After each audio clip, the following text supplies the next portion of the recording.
What is up, you homunculi? We're back with Ring of Honor 2004, episode 9, I believe. But we are here with Ring of Honor Wrestling, our TV show, and let's go ahead and run it.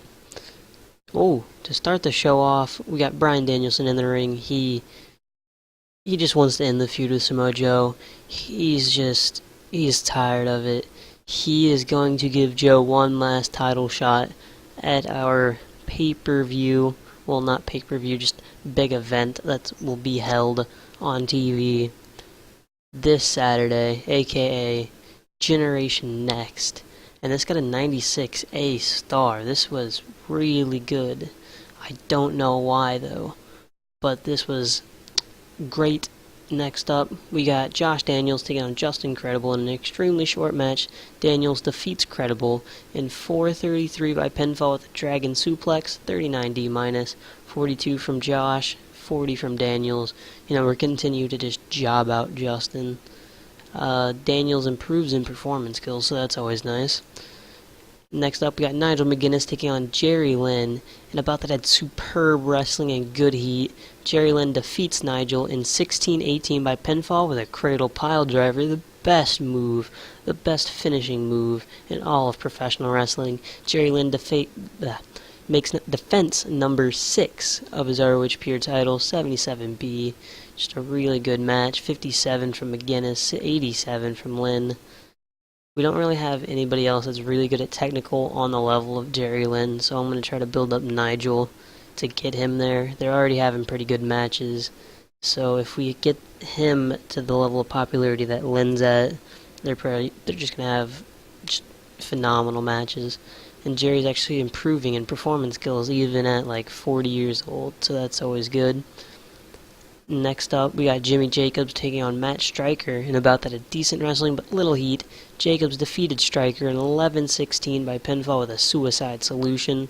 Jacobs 42-41 from Striker, 45D overall. I'm starting to give Jimmy a little push. I like him. He's also really charismatic in this game, so hopefully that'll be a marketable characteristic of him. No improvements, but a decent match. Next up, we got Samoa Joe and Xavier in the main event. And about that had good wrestling and decent reaction from the crowd. Samoa Joe defeats Xavier in 9:46 by submission with a coquina clutch. Xavier's not suited to his gimmick like half the damn roster.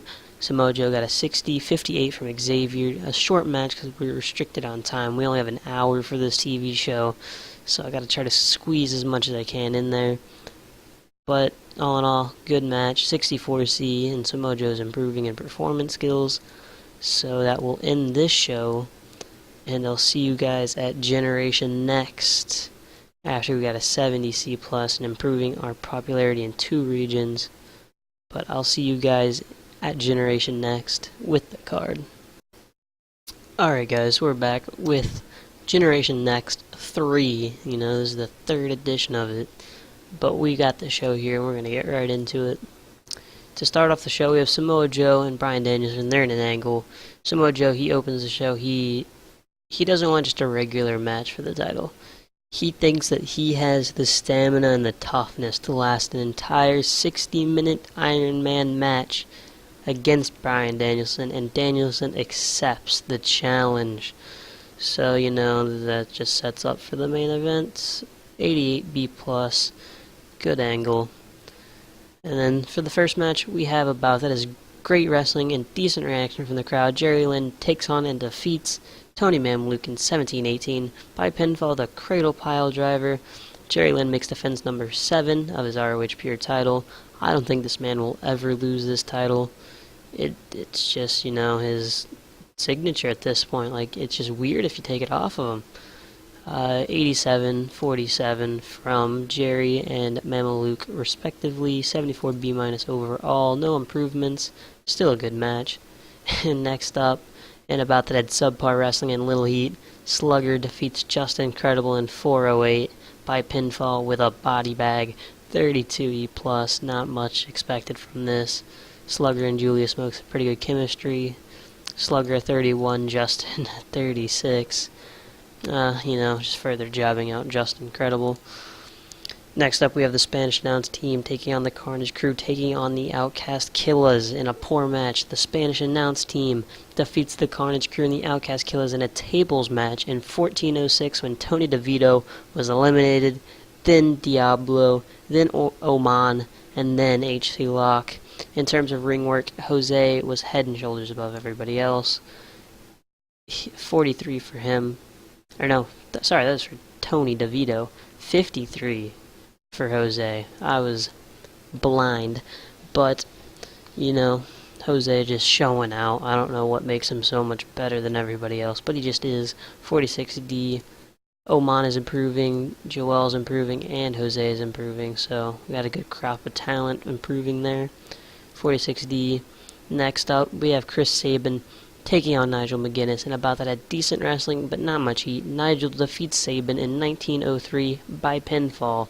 53C-. Sabin's not suited to his gimmick, neither is Nigel. 48 from Sabin, 57 from McGuinness. Any improvements? No. 53C-. Good. And next up we have an angle. With Ace Steel, J, Mark, Colt, and Punk. Ace Steel is shown in another chicken farm. He's sneaking around. He dives into bushes. And, you can hear him humming spy movie themes. Because, it just makes you more sneaky if you do. After getting into the center of the farm, he spots two figures standing by the back of a truck with two more just like laying down / sitting in the tailgate, just chilling. He dives and rolls forward into a crate. Well, not into a crate, but near it, gets behind it, and he listens to their conversation. Hey Jay, I don't think what we're doing here is legal. You don't say. We've literally kidnapped these folks. Well, yeah, but what, Mark? Steel storms them from behind. It turns out to be the Briscoe brothers, and he takes both of them out with a wooden plank that he took from the box. Well, the crate. In the bed of the truck, he finds, Punk and Colt, the kidnappees. They profusely thank him for saving him. They cannot believe that Ace Steel somehow found them and saved them single-handedly. They're covered in just bruises, cuts, dirt. They just look like they've been through it all.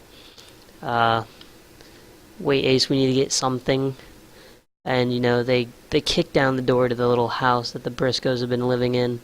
And they disappear for a few seconds, and then they come out with the tag team titles, and then they book it off the property, and the camera just cuts off. 63C. Not much else to say about that. Improves the storyline. And then next up we have Homicide taking on Sanjay Dutt in a decent match. Sanjay defeats Homicide in 11:48 by pinfall with a Bombay Splash. 54C-. Julius did some good work at ringside. Color commentary gave the match a boost. 49 from both men. 54C- overall. And we have an improvement from Homicide, so that's all good.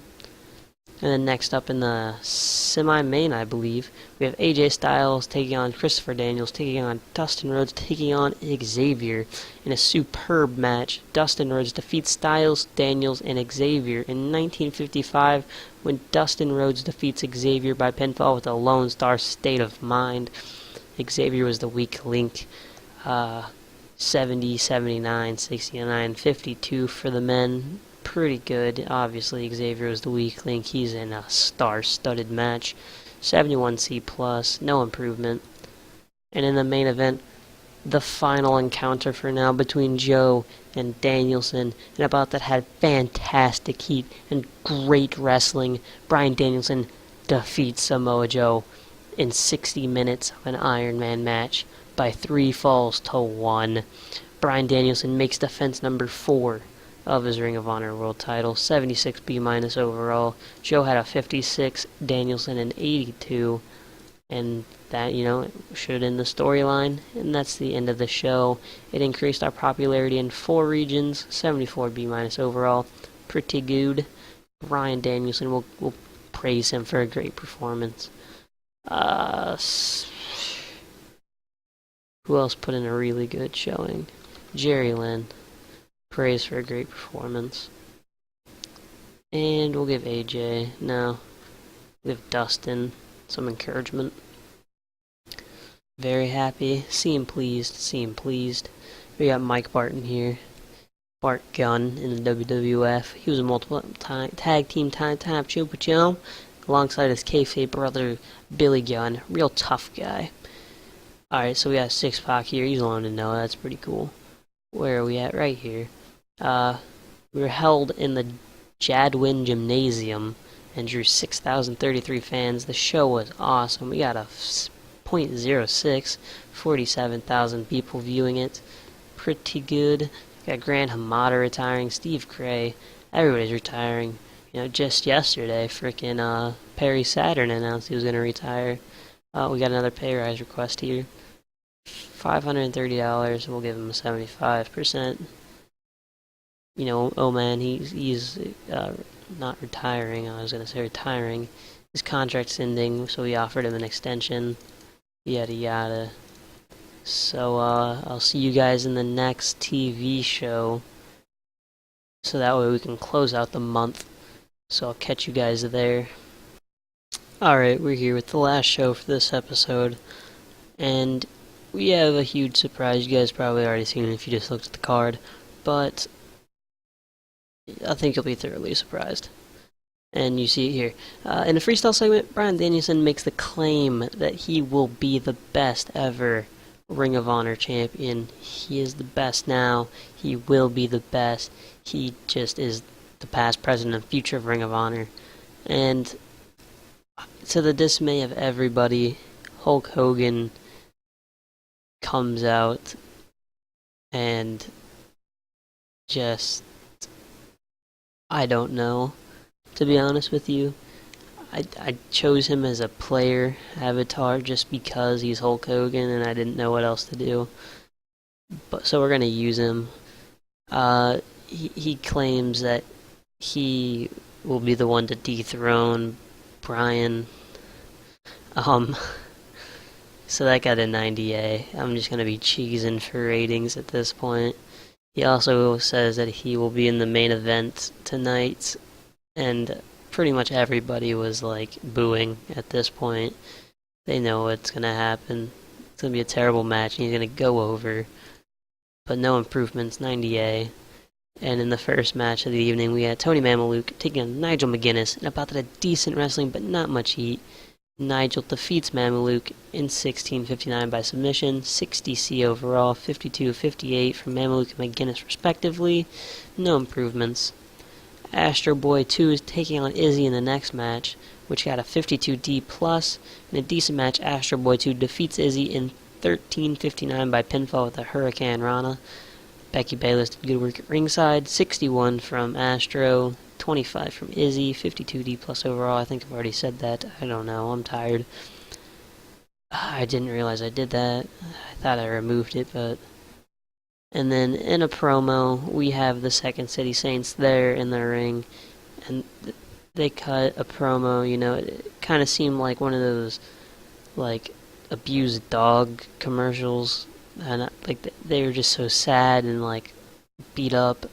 So they get the sympathy from the crowd, and that furthers the storyline. 63C, no improvements. And then in the main event, which was a lot better than what I thought it was going to be, and about that had fantastic heat and great wrestling. The only time a Hulk Hogan match has had great wrestling. Hogan defeats Daniels in 13:29 by pinfall with a leg drop of doom. 77B. Daniels knows who to do his gimmick, blah blah blah. 66 from Hogan, so it's going to be better than what I expected.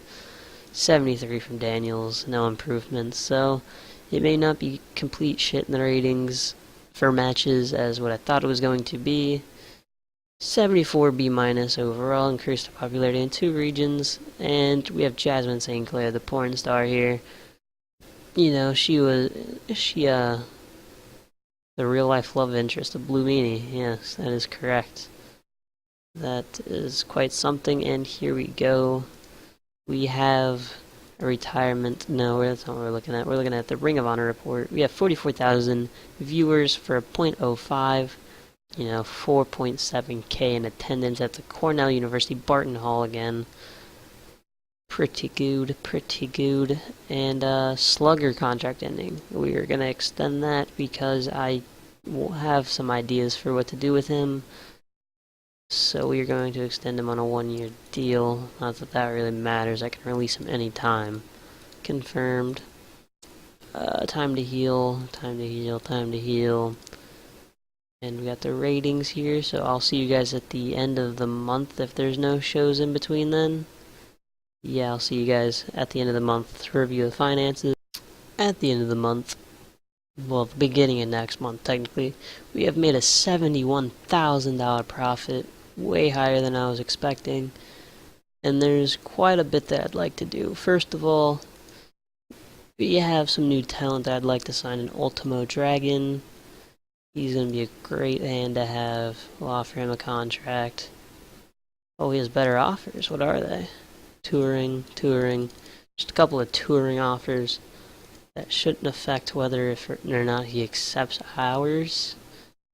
I'll just accept the risk, and if he doesn't sign with us, he doesn't sign with us. It's not an entirely big deal. And Scott Steiner, he also might be out of WWE. He has no other offers, so we're going to offer Big Papa Pump a contract. He wants a reduced schedule. We'll reduce it to events and A shows and knock this down to 245. I don't know why I said 245. My retarded brain just thought that was a good idea, I thought. You know, he's older, but he's still got brawling and he's still relatively over, so I don't think there's anybody else I wanted to sign that was rejected. And let's look at the regional results first. Got a bunch of extension offers. Chad Collier, we're just gonna let his contract slide. Sanjay, we're gonna re-sign. Yeah, all that looks fine.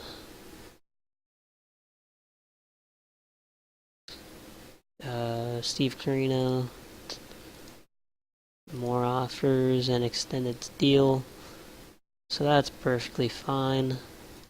And then next up, the last thing that I wanted to do, we're gonna buy out IWA Mid-South. Now this is a weird thing that's not very realistic in terms of this game, because Ring of Honor back in 2004 was not going to be buying out promotions, you know, so, but we are not realistic here. I mean, we have Hulk Hogan on our roster, so we're going to just kind of throw this out here, and we're going to pillage it. We're going to take everybody's contracts. We're going to sign everybody, well, not sign because we're just taking their contracts, but we're going to have everybody from their roster join ours. We're going to take all their titles and some of their events after I freaking double click all of these freaking noobs. Oh my god. This is why you guys went out of business. Why do you have so many people? And I'm going to choose who I want out of that. Once we sign everybody, take all their titles, and out of their events, we're going to take King of the Deathmatch, the Ted Petty Invitational, and that's it. We're going to pillage them. We're going to pay off their $34,000 debt, and with that, we still made like $40,000 worth of profit, so we're still good on money. Hopefully we can make that much again. So IWA Mid-South is no more, and now it's time to look at all these contracts here. You know, this is gonna be a real long episode, even if nobody's watching, that's fine too. We'll keep Ian Rotten. He's got some good microphone and good brawling, so we'll keep him mid-card. Yes, good. Danny Daniels, the technician, 20, nothing really special there. He's nothing too special, we'll release him. Corporal Robinson, the brawler, 45, 75 hardcore. We're not that hardcore for promotion, so we're gonna release him. Well, is he a part of any tag teams or anything like that? With Too Tough Tony as Lynch Mob. How's Too Tough Tony's skills? Absolute garbage, but he's the Mid-South Light Heavyweight Champion. So we'll keep him around, as well as Corporal Robinson. So let's recommend a push here. Mid-Carter. We're going to have an invasion storyline. All the champions and relatively good people in terms of in-ring skill will have invade Ring of Honor. So Corporal, you get to stay for a tag team. Wait, what did it say his recommended push was? Mid-Carter? I feel like all of them are going to be mid-Carter. What is this garbage? JC Bailey. Rest in peace. He's dead, right? He feuded over with Sanjay Dutt, so 46 aerial. He's got good hardcore, but nothing else really. Very low, decent entertainment skills. Not even good selling. He's 19 though. We probably have worse people on our roster, but we're gonna release him. I don't have much use for him. Matt Seidel. He's got good aerial and flashiness and psychology. So we are definitely keeping him. He's got this weird Evan Bourne picture. Don't ask me why. Upper mid-Carter as well, so that's good. Now all of this is going to change after we release about 90 people. So we got Dave Prazak here, the manager, announcer, color guy. Decent entertainment. 62 in announcing. We could have him manage CM Punk and Colt Cabana. But, I don't know. We'll keep him around. Personality. We might have him as like a backstage interview or something like that. Close out of that. Madman Pondo, the heavyweight champion, so we gotta keep him by default. He's got really good brawling, so that's good. He's almost there in psychology, that's also good, but nothing much else. So, we'll keep him. He's an upper mid-Carter, that's also a nice little plus. Necro Butcher, 57 in brawling, 88 in hardcore, 70 in psychology, so he knows how to put together a match. I don't know what I would do with him, but I want to keep him. I like Necro.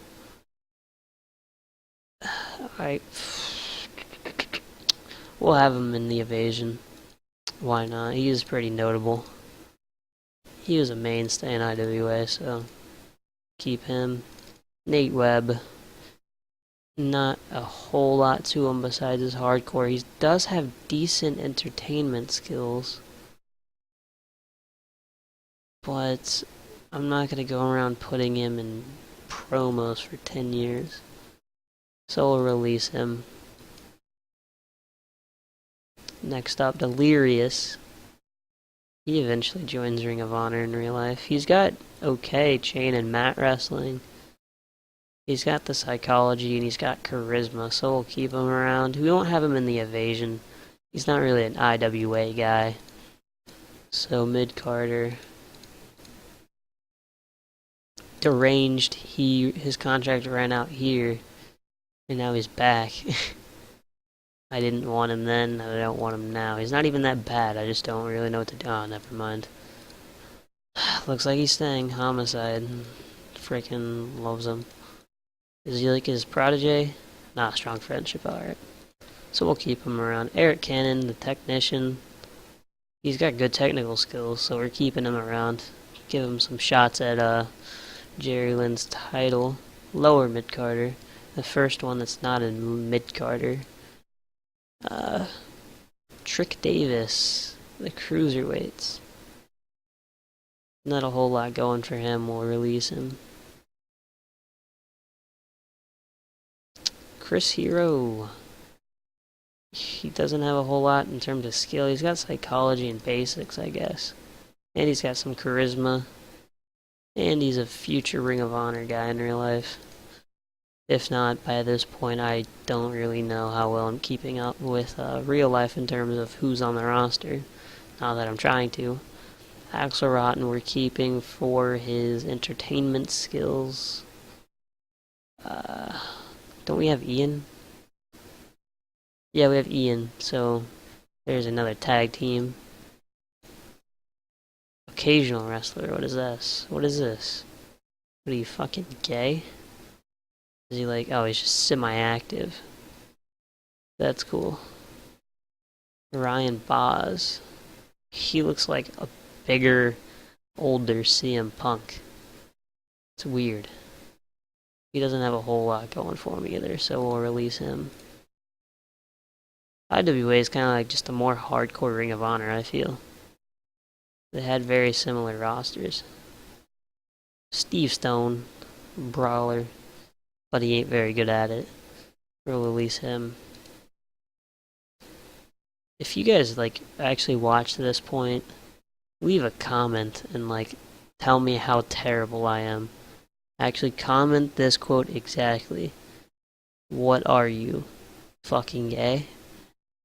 Put that in the comments. If you put that in the comments, I'll subscribe. Like every video you ever put out, watch the whole video. I promise, as long as I remember. But nobody's watching at this point, so I don't think I'll have to do that. Brad Bradley, he's got a pretty cool name. He's a brawler as well. He's got psychology. He's got star quality. And he trained under Ace Steel, but they don't have a relationship. I kind of want him just because he trained under Ace Steel. And he's got okay star quality. He's not too pricey, so we'll keep him. Maybe have him join Second City Saints. Emil Satoshi, the Luchador. He's Dutch. He's cannot brawl worth a shit, but he has, I guess you would call it aerial ability.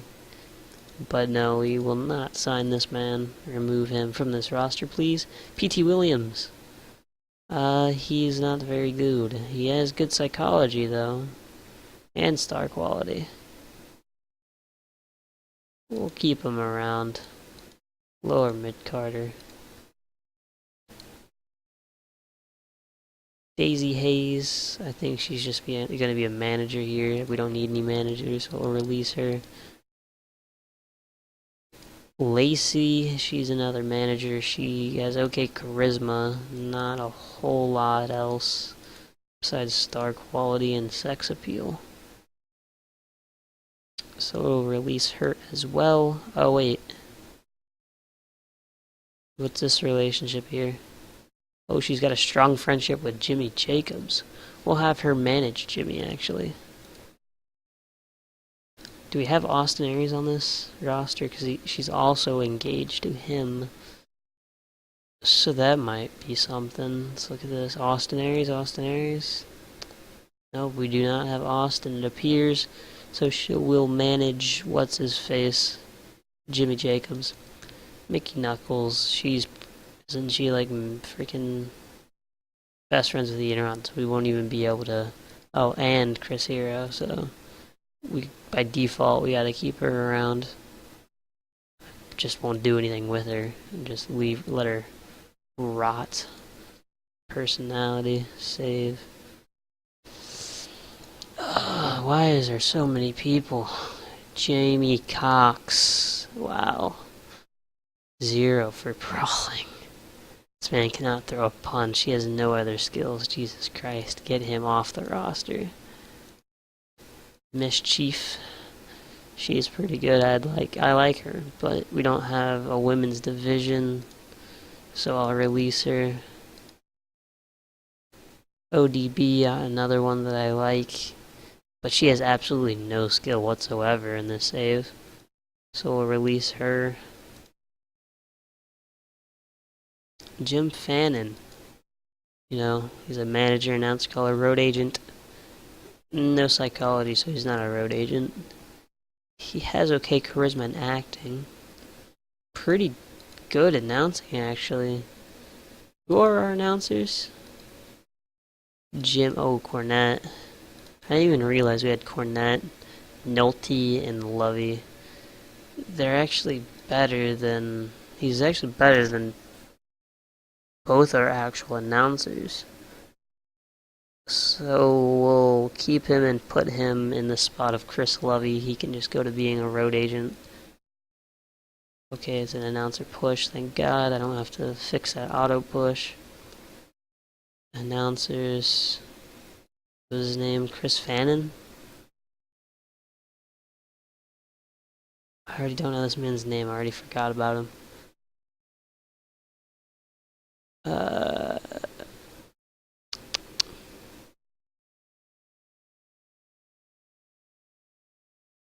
I know his last name is Fannin. And if you're watching at this point, comment that I'm a fucking retard and comment the name of him, Jim Fannin. Comment that down below and I'll, subscribe, blah blah blah. If I'm not already for the past comment. So we got Jim Fannin out here. It went down from adequate to low, but he has better skills, so that's good. We got Toby over here.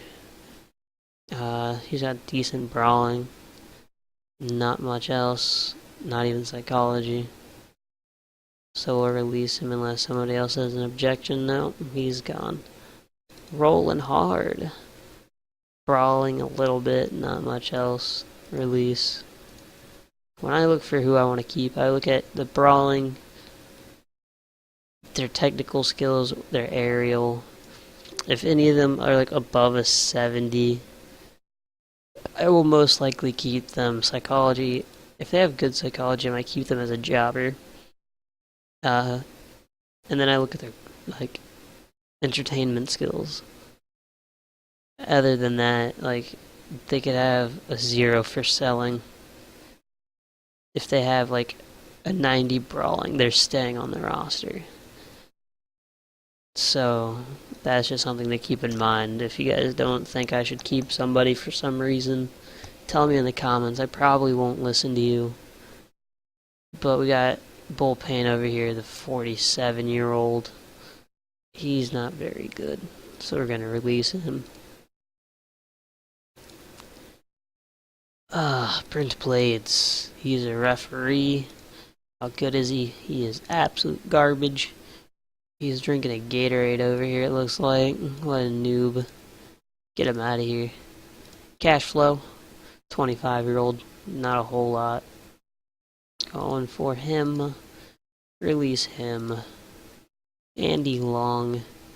He is another referee. He's got a 63. He's not too bad, but I don't feel like paying him $700 per show. So we'll release that guy. Kurt Lauderdale. He is a brawler. I've never heard of this man. Everybody else I've at least kind of heard of. But I've never heard of this man. Release him. Adam Gooch. Nice. Absolutely no skills other than a little bit of aerial. Release him. JJ Dillon, the world famous manager. He's most likely a road agent. I don't really have anything for him to manage. I don't have any old school brawlers besides Dustin Rhodes, I guess. But isn't he managed by... No, we don't have Dusty, I guess. Oh yes, we do have Dusty. Why haven't I... Wait, did we get Dusty from I'm confused. Did we get Dusty? Yeah, we got Dusty from IWA. So I'm thinking we could... I want JJ Dillon because he's a good manager. But it doesn't feel right having him manage just some weird spot monkey, obviously. So I want him to manage a old school type guy, which would be Dustin Rhodes for this. But Dusty's here. And I want to have Dusty manage Dustin. And then that just kind of makes JJ Dillon redundant. So we'll release JJ as much as I don't want to. Next up, we got Percy Pringle, another world famous manager. I don't have anything for him to manage. No, we don't have The Undertaker. It just doesn't feel right. That's like putting Brock Lesnar without a manager. It doesn't... That was a terrible analogy, because I should have just used Percy Pringle, whatever. Dusty Rhodes, if we're going to keep him. He wants to be a road agent. You're going to be a manager. Damn it. Too many M's. Save. What does he have to say about that? Is he pissed off about that? No, he thinks that's fine. And then you're going to manage your son, Dustin. Hopefully they have good chemistry. Could have kept JJ, so that way if Dusty didn't work out, we could just fall back onto him, but I already fired him, so that's gone. And I believe, yes, that is all of that done. Now let's auto push everybody except for Dusty. Well, yeah, add Dusty to the on auto push list. Auto push everybody. So let's look at their titles real quick and who's holding them. IWA Mid-South Heavyweight is Madman Pondo. That's pretty cool. The King of the Deathmatch was last won by Toby Klein. It's held every June. What are we at? We're at June, so this month is the King of the Deathmatch. So we're gonna have to hire some people for that. Light Heavyweight, Too Tough Tony, South Tag Team. Oh, okay. They're just deactivated. I'm not gonna deal with that. I'm just gonna retire it. Television is also vacant. Retire that. So we have 3 active IWA mids. Oh wait, no, Revolution Strong Style Tournament. I didn't take that. So I'll retire that. So we have 3 titles, I believe, that are being invaded with. And the Ted Petty Invitational, I guess, that's 4. But, anyway, that should do it for this episode. I am extremely tired. It is 5:30 in the morning. I have not slept in like 12 hours. So I am going to set up the IWA Mid-South. What is all of this? Afternoon show? What is that? Get out of here. This is what I'm looking for. King of the Deathmatch. That will be active. We'll just put in the year. What is it, 2004? So that is set for Saturday, week 4 of June. I don't know why it was set for May. Save and exit. And what other events do we have for May? We only have one. Or June, sorry. World Title Classic, Survival of the Fittest, and King of the Deathmatch. I don't know what the World Title Classic is. I don't know what the Survival of the Fittest is. Survival of the Fittest is the tournament, right? Yeah. We already have enough tournaments, so we're not going to make that a tournament. We're going to delete the World Title Classic. Got a cool little logo, though. How do I just completely delete it? Here, remove. Remove World Title Classic, yes. Rename IWA Mid-South, King of the Deathmatch to the... Shit. I'm fucking... grade A retarded right now. ROH, King of the Deathmatch. Bump that up to 3 hours like everything else. All 1v1. Save and exit. So now we have a King of the Deathmatch tournament. Not sure what our product says about that. Hardcore skill less effective. No, don't be hating on me. I'm going to edit the data for this. Because I don't want this to be, like, just... whoops. I don't want this to be completely shat on. So I'm going to bump up the hardcore for the product up to medium. Analysis. Will be put off by low risk matches, but they're not keen on high risk matches. What does that mean?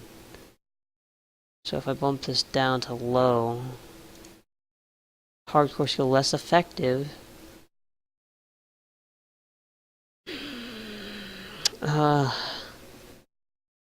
Should I put pure down? Does that affect that? No.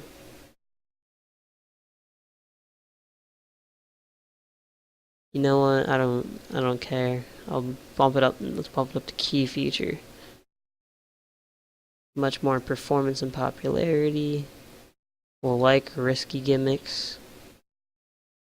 Put off by low risk matches. So for now, we'll put it at key feature.